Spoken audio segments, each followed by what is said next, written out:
In the Old Testament lesson from Jeremiah chapter 25, we hear a reference to the servant of the Lord that would have been shocking to those in Jeremiah's day in the land of Israel.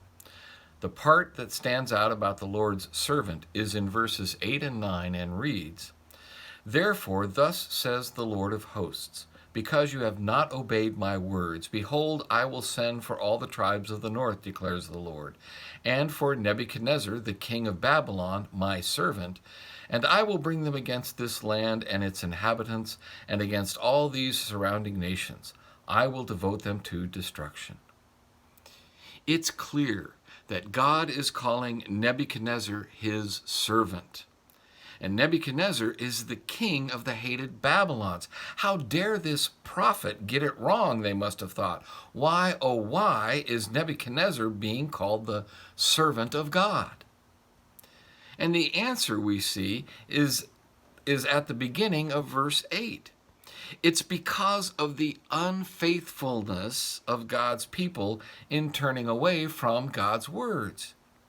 That is why this heathen king is being called upon as the servant of God. It's the role of this foreign king to chastise God's people and teach them the cost of disobeying their covenant relationship with God.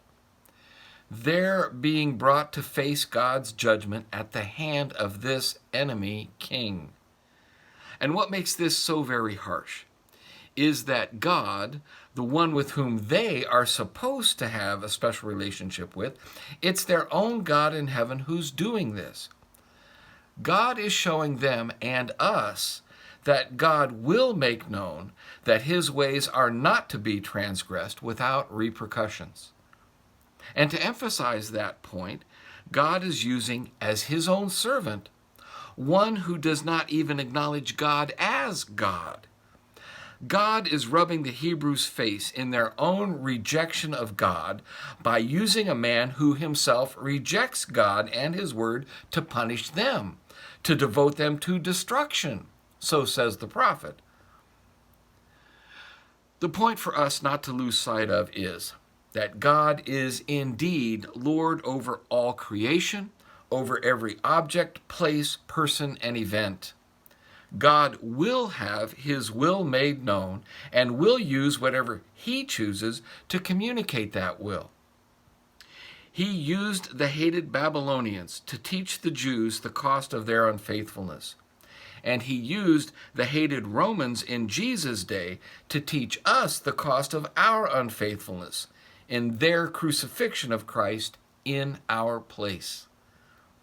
God will have his will known, and his will be obeyed. And that's what Jesus Christ did.